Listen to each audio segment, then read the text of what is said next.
In the church calendar today, we celebrate Frances Perkins with this verse from the Acts of the Apostles. Quote, "All who believed were together and had all things in common. They would sell their possessions and goods and distribute the proceeds to all, as any had need." Frances Perkins, 1880 to 1965, was the United States Secretary of Labor from 1933 to 1945, the first woman appointed to the U.S. Cabinet, and the longest-serving Secretary of Labor.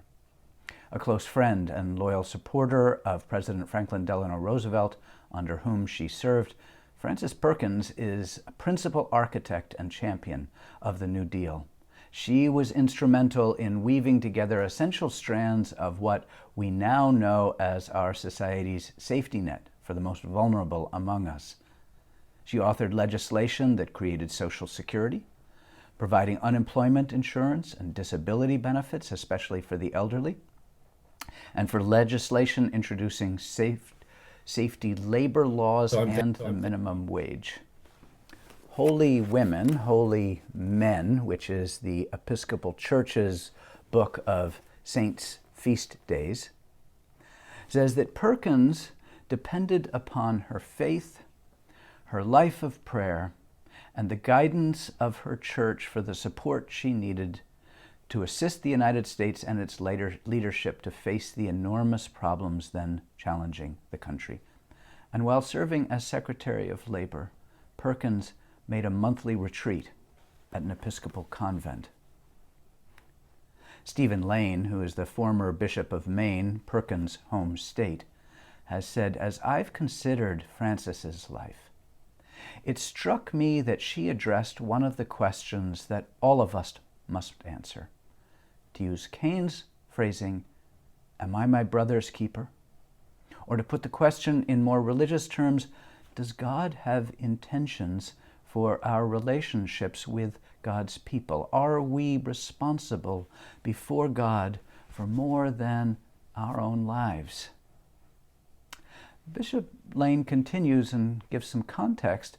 Frances came of age and was nurtured in the Anglo-Catholic culture of New York City of the early 20th century.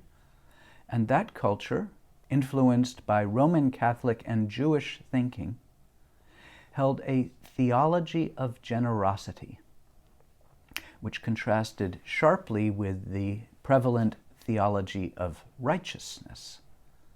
The theology of righteousness held that people get what they deserve, that their wealth and status are signs of their relationship with God. It was a theology of social Darwinism, a combination of American individualism and Calvinist predestinarianism. Good, hard-working people get what they deserve, and sinful, lazy people get what they deserve. Good people are not responsible for alleviating poverty, although they may, out of their goodness, offer charity if they choose. And in contrast, the theology of generosity held that all that we have is a gift from a generous God. The particulars may be influenced by our own effort, but the foundation is the generosity of God, who gives to all people without regard to our particular circumstances or merit. If we are wealthy only by God's grace. If we are poor because the circumstances of our lives have blocked our access to God's blessings. It is therefore the obligation of those who have been blessed to share those blessings with those impoverished. When Frances Perkins joined the administration of Franklin Delano Roosevelt, she famously said, "I came to Washington to serve God, FDR, and millions of forgotten, plain, common, working people."